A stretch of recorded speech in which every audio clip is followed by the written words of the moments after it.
How's it going, everyone? King Blacktooth here. It's getting quite dark very early, which is the perfect time for Gwent. So in this video, I'm going to go over a competent Skellige deck for beginners. Now, it will require a little bit of scraps to be able to craft everything, or possibly, you know, there's a couple of commons in here that I recommend getting, and hopefully you'll just get them for opening a couple of free-to-play kegs. But this is what it would take to make a reasonably competent Skellige deck, which I think is quite easy to make. So welcome to the Skellige Beginners on Craite deck, which I've created for you. It costs 340 extra scrap to build the cards extra that I put in here. And let's just go over what those cards are. So first of all, you've got the third Priestess of Freya. This is going to be useful for every Skellige deck, and is very vital just to have a third one. Now, it is a common card, so maybe don't craft this straight away because you may just get it for opening free-to-play kegs anyway. And again, from that, we've got the Shieldsmiths. Again, is another common card, so it costs 30 scraps, which is quite cheap, but maybe don't craft it straight away because you might get it later on as we go along. So the third card in this deck is Dimeritium Bomb. Now, this is a huge card, really going to be impactful, and I think it's an amazing card. I'm actually very surprised it's only a rare card, but it is only rare, so it only costs you 80 scraps to build. So this is definitely the first card that you want to put in because it makes such a huge impact in this particular deck style. And it's neutral, so you can flow it to other decks if you choose. So it resets all non-gold units to their base strength.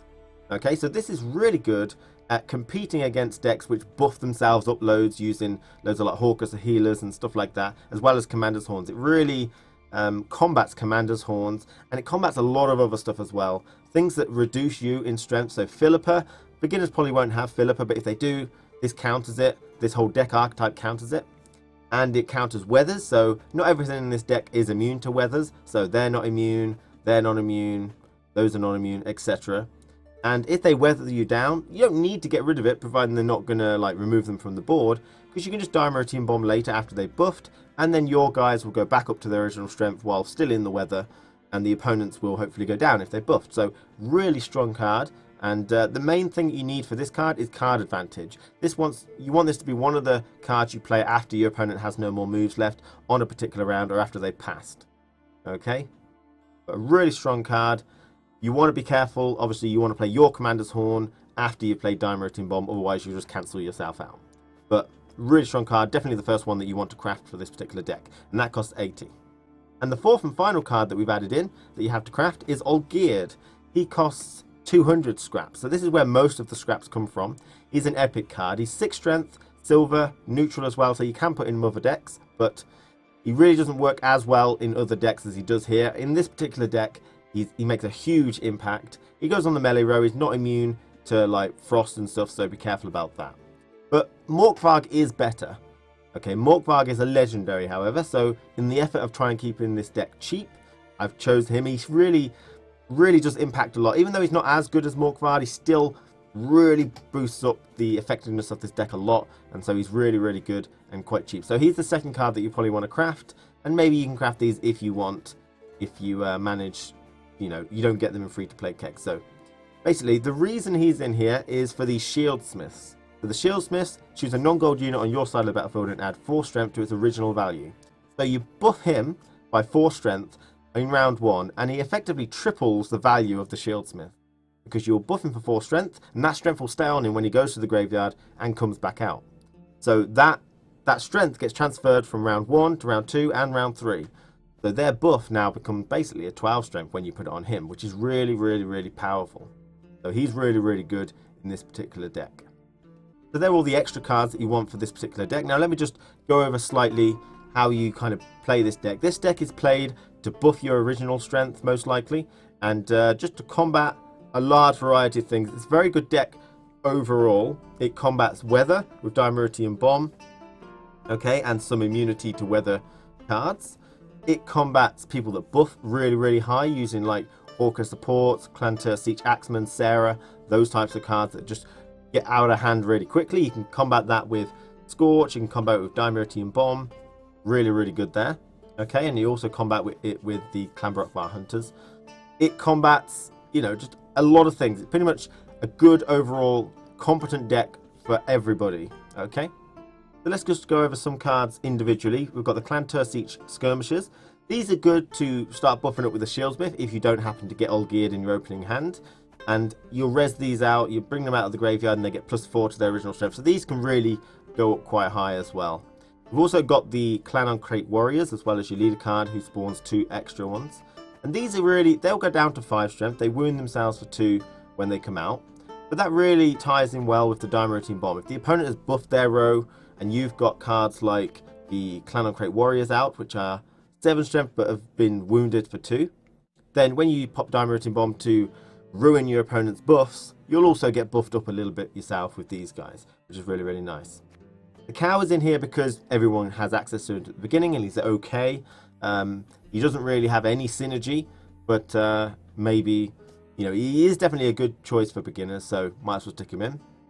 Geralt is a good gold card. A lot of people still take him even after getting reasonably good cards, so definitely a good pick. He's your only gold in the particular deck. So these 3 here are cards which do serve a purpose but may want to be switched out later. The Clan Brockvar Hunter, however, does have a specific role in this particular deck. It does 3 strength wounding, and you basically want to keep them if the opponent has cards which are very, very small in strength but can get out of hand really quickly. So these are the cards that buff themselves when something triggers. So things like Hawker Supports, Clan Tursic Axeman, Sarah, okay? These can get rid of those before they become an issue, and that's really important. Now, Holger Blackhand here, he only does 2 strength wounding. He is immune to fog, but he's definitely a silver card that is available to you at the beginning, but he's one that you will want to remove when you get something better. Maybe Decoy could be good, so you could pick up more of these guys or more Priestess of Freya. So if you manage to get Decoy later, that's reasonable. You know, you've got some other silver cards which could do a good job. Restoration would do well. Sigfrida would do well.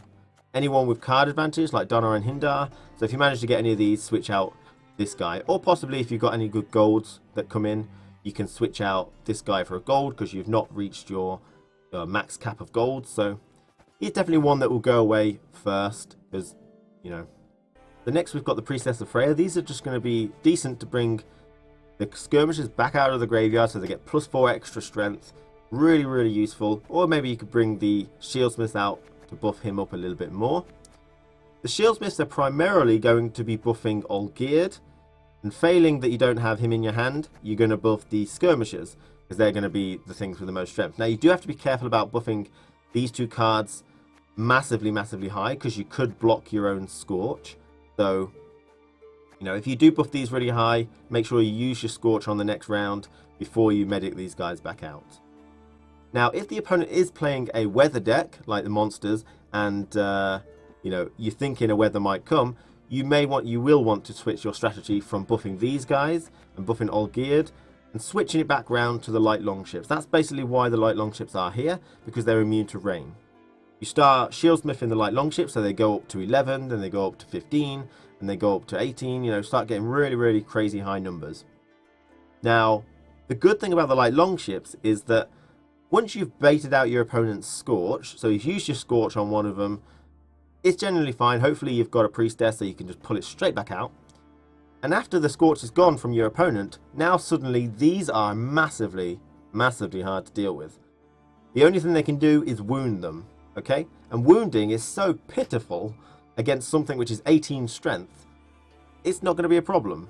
Okay, not going to be a problem at all. And if they do wound it heavily, like say they have Radovid that does 10 strength, and it goes down to possibly like, I don't know, 4, Diamond Routine Bomb will bring it back up when you decide to use it. And it will bring it back up to 18 or whatever it's at. So these are really good if your opponent has a weather deck. Otherwise, you'll probably want to put it on him if they're not using weather. We've got a couple of specials in here. We know that's really useful to stop buffing and to bring your Clan on Craite Warriors back up and stuff like that. And from any wounding. Commander's Horn, obviously use it after you've used Diamond Routine Bomb, if possible. Obviously just evaluate what row is strongest when you use it. Owl's Thunder is going to hit some very significant targets, things like the Ancient Foglets, which are 6 strength. They're really nice to just zap away completely for monsters. But if they do get out of hand, don't worry if you've got Diamond Routine Bomb, because you'll set them back down to 6. But 6 is still quite significant, so maybe you want to pop it for that. Scorch, again, really decent, always good to have. Be careful about blocking your own Scorch with too many buffs from Shieldsmiths. Again, if you're buffing him, or you're buffing them with the Shieldsmiths, You can use your Scorch on the next round before you medic them out. That's really good. Swallow Potion, you know, just going to help with the Commander's Horn, help you get some strength on the board towards the later rounds. If you do block your own Scorch, you could possibly use the Swallow Potion on an opponent's card, then Scorch it, and then you're away, you know. So there's some flexibility with that. And Lacerate is always good value for beginners. You know, if they're playing a Swarm deck, you can just wipe the entire row and just take it back to the graveyard, so it's a really good value card for beginners. That's generally it for the deck. I hope as a beginner you found this particular deck useful. 340 scrap is a little expensive for a beginner, but you know, it won't be too long. You do it progressively. Diamond Bomb first will make a really massive impact, and you know, these guys, hopefully you'll get them in free-to-play kegs, but if you don't, they are relatively cheap and they'll be very, very useful for you for all Skellige decks. Olgierd is the hardest one to get, but he makes a huge impact. If you're lucky enough to get Morkvarg, the legendary card, then you don't need Olgierd, because Morkvarg performs the same role, but is better at it. Okay, so now you're going to see a gameplay video where I use this deck in a particular match, and just basically talk through how I'm playing this deck so you can get an idea. Thanks for watching everyone, and take care. Okay, so this is the deck that we built previously, and I'm fighting against Ruben, the Northern Realms player. So we don't really need to care about weather. We just need to care about... We're going to keep that. He's probably going to buff himself a hell of a lot. Don't know if he's... Northern Realms, you always have to worry about whether he's going to buff, Adrenaline Rush, promote, that type of thing. We've got some really decent cards here. Now these guys, 3 strength is not really enough. You don't really want to be killing their units most of the time, so 3 strength isn't really... So you want to damage them, fine, you can do that job, but you don't want to destroy them, because then they can medic them out. So we're not going to do that. We're going to see if we can't get some... Okay, we've got some reasonable stuff. We're most likely going to save the Diamond Bomb and the Clan on Crates for the same turn if possible. To begin with, we're going to start with Olgierd and hope we don't get scorched immediately. No surprises. If they do scorch us immediately, then obviously I can't shield smith them, because that's the way you want to use it. Because we're not worried about Bite and Frost, we're just going to shield smith him and buff him loads, so the buffs carry over for later rounds as well. And it's a very good early game opening play, providing you get one, you know, providing they don't scorch, you know, you don't really have to worry about what the opponent does. So see what I mean? That's 4 strength, so I couldn't have got rid of it with one of the guys anyway. But he's going for a very strong tactic. I don't know as a beginner that you'll come across this, but obviously I can't orchestrate who I fight. He's going for a very strong tactic of getting many of these out and then adrenaline rushing them most likely, or you know, it's just going to constantly wound me, which is a bit of an issue, especially if it destroys things. But I've got that so that I can negate that later on, but I've got to be very careful when I decide to do it. So what? Should I pound it into a poker? So we're just going to buff this guy and not worry about what that pings yet. Because my turn 1 is very linear, I'm going to buff that as far as I can and then decide what goes on afterwards. told you so, you idiot. So he's going to be pulling quite a few of those out. And to be honest, I haven't really got a way of destroying them, which is a shame. If I had Scorch in my hand, then I could just wait for them to get high or wait till he buffs them and then get rid of them. But the fact that they just add 1 strength to the other copies of this unit wherever they are, every 2 turns remove 2 strength from a random unit on the opponent's side of the battlefield. It's just going to be annoying no matter what strength they are. So Out with the crowns. buff Come on, this guy up. quick now. Now, if he happens to send that to the graveyard, that's generally quite decent. We do actually only have 1 priestess in our hands, so probably want to save that to a later round. We've got to be careful. We might not even get to round 3. Is an issue. Now, these guys are also going to buff themselves. Add 2 strength to all of the copies of this unit wherever they are as well, and you'll most likely try and get 3 of these out, so they'll be like 9 strength. Maybe you'll fall test them, so they're 11. Diamond Routine Bomb will send them all back to 5, but still reasonable strength. So now my strategy, my opening strategy is done. We're about even here. A draw is excellent for Northern Rounds and worse for me, because my deck ability adds extra strength every round, so I really want it. So I think what I'm going to do is play this guy and just reduce these guys in strength a little bit to try and make it seem like it's not as important. We don't plan on playing Dimeritium Bomb this particular round. We're going to try and wait for later. But as you can see, he's just constantly harassing me here really. And he's going to be doing that every turn. He's going to hit me because they're staggered in timers, so every turn. Bloody non-humans. Okay, so is he going for that? Dimeritium Bomb is useful, but we've got to make sure we use it at the right time.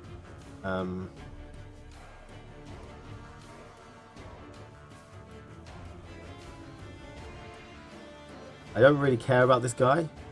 If it was a weather person that I was facing, it'd be very important to me, but as I'm playing Northern Realms, it's not that important. So, Northern Realms is also a deck that you shouldn't really pass early on, just in case he does have adrenaline rush and all that. Right, okay, so yeah, he's trying to buff these. Now he's got 4 of them because he just copied one. The other ones are going to come out at 11 as well, so Dimeritium Bomb may happen this particular round. So let's start preparing for that. You know, we're both pushing in very hard on this particular round. What we don't want things to happen is get destroyed. Now it looks like the odds are one of these is going to get destroyed, and that's upsetting, but may use that next time. So it's got 2 more bodies on the board that could possibly take a hit rather than getting these guys down. We'll see. He might decide to pass, but he might not. Okay, Bloody Baron. So he gets the choice of whether to get a resilient unit, which he has, so it's 4 strength, and stays on the battlefield for the entire game. Doesn't say anything about gaining strength every turn, which he used to. Or he could have chose a resurrect, but he might be able to demote that using a Northern Realms card, which means it goes from from gold to silver, and then you can replay it from the graveyard later on. So I am a little bit behind, so I'm going to play this so that the wounding is less likely to hit these 3 a little more on the board. But this is all about Dimeritium Bomb. These guys are starting to get really high, and these guys are really low. So when I do pop it, these guys will go back up, and these guys will go down. So hopefully he'll play something massively good, like Commander's Horn or something. Okay, so yeah, that's a demoting card. Use a gold unit on either side of the battlefield and convert it to silver. So you will be able to decoy that, pick it back up, or medic it out, or something like that. So we're still behind. We're still going to follow through. We'll follow you No, I think I'm doing okay. What's it going to hit? No, good. Nothing of mine has been destroyed yet. Obviously that's RNG, whether it does, but I think I've tried to influence that a bit. So it just means I'm going to get buffed and he's going to get nerfed. That will go buff. That will go back to original strength, which is 3. Not a big problem. Okay, so I could win with either Dimeritium or I could win with Geralt. And I have to make a choice here, really. I have to make a choice on whether Dimeritium Bomb will be useful in other rounds. Because he could very well get these guys out again. And if he gets them out again, they will be 11 strength again. Geralt, I don't have to worry about weather. And to be honest, I will win. Hold on. And now I need to take into account that it's going to wound me too. So if I plot him down, I'm going to win by... I need 10 to draw, 11 to thing, and 2. So I can't win with him because I'll be 1 strength down because it's going to win me to 2. So I have to use this.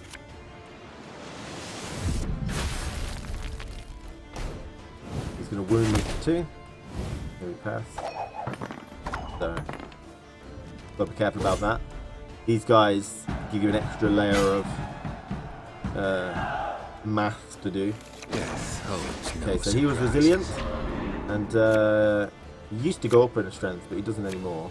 By the looks of things. But he'll stay on the board for round 3 as well. But it's my round. I've already got 12 strength, so. Now, second round here. We don't really mind using one of these because it's going to go up in strength and we can use that one round 3 to pull that one back out. Okay.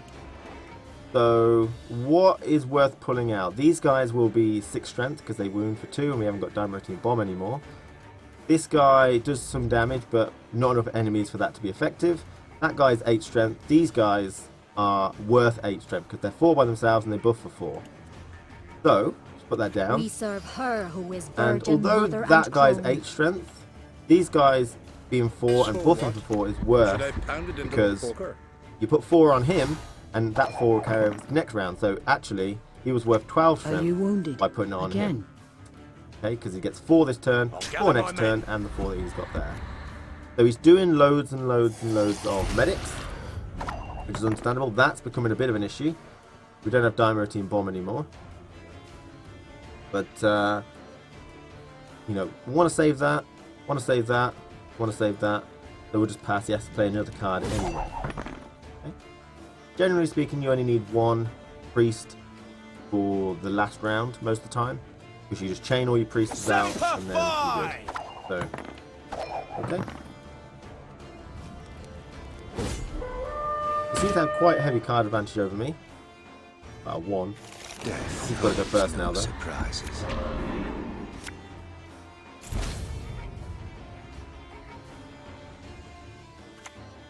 I'm a medic. I tend to know what I'm doing when I prescribe. But this something. is quite an advanced deck he's playing, so I may not win. If I do manage to win, just shows you that this deck is quite competent. But he's obviously doing his mass medic here, which is a very strong tactic. Very interesting thing. I've never seen him use this before. Shame we don't have Lacerate. We don't. We've got Alzor's Thunder. Now that will do 6 strength, and I could put him in the graveyard. Not necessarily something I want to do. He could have field medics, which would just pull that out. He's got a lot of stuff in the graveyard anyway, so I think the odds are it's not going to be an issue. But I might as well save it in case one of these pops out or something. There are other alternatives, so let's just start with something which is quite bland, and we'll do that. I hate portals. We may decide to Alzor's Thunder one of these just to stop I'd do it differently. Oh, there's a field medic from his deck, and he's buffing something. Little bug here. He's getting to buff that. But you can see how sort of powerful this deck is. But I did a good job, I think. You know, reasonable. I think this is like one of the most powerful archetypes where he's got so many medics, and this guy plays 2 non-gold units from the deck. See what he played 1 card and he got, you know, what was that, 30 strength. So don't worry that I lose this one. It still shows just how good our deck can be for a beginner, where this is a very, you know, advanced deck. He's got a lot of strong cards in here that are worth a lot. Okay. But we'll see how we can do. Mordred Freyr is patient. So we chain the medics first. No insult. And then we pull out. What do we want to pull out? These are worth 9. Everything's worth 9. These guys are worth 7. Be careful of that. Now, if he's got a Scorch, I don't necessarily want to buff that guy anymore. There's no reason to do so. And in fact, a Commander's Horn on that row will just give me an extra 14. Whereas if I do 9 on the Prestige row, 10, 11, 12, 13, 14, 15. So it's not a big difference, but that is probably a little bit better. Because if he's got a Scorch, it's going to completely decimate me on that row. We'll see if he's got a Commander's Horn, which he might have, becomes a bit of an issue. So before I Commander's Horn, I'm going to throw down this, and I think I'm going to do here, because it's most likely. Okay, we don't actually want to destroy things, point, because if he's got more field medics, I think he's got maximum out, so he's got no other medics in his deck. But don't destroy her, no matter how tempting it is, because they can just bring her back out, and she'll play another 2 units, etc. So I think at this point I have lost. I think that will get me another 15 strength there, which will take me up to 56, which means I have lost. But you can see the competent. Hopefully you don't, as a beginner, you don't think that I lost because it was totally bad. He's kind of wounded himself a little bit there.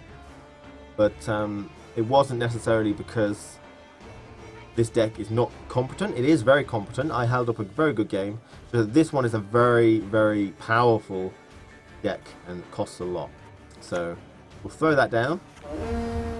I mean, and see how much he did. 56, and see what his last card is. Normally Philippa or something, which is going to absolutely devastate me.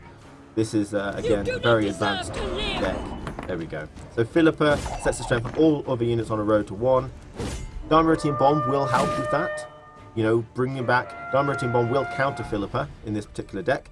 But unfortunately I had to use it earlier on in order to beat the particular deck. So There you go. So that was, I think, a very good example of just how competent this deck can be. Even though I lost, I really held my own quite well against a really, really powerful deck. Probably one of the most powerful decks in the game at the minute. And I think some things need changing on that. But, yeah. Let me know what you think about that. Okay? See you later, guys. Take care.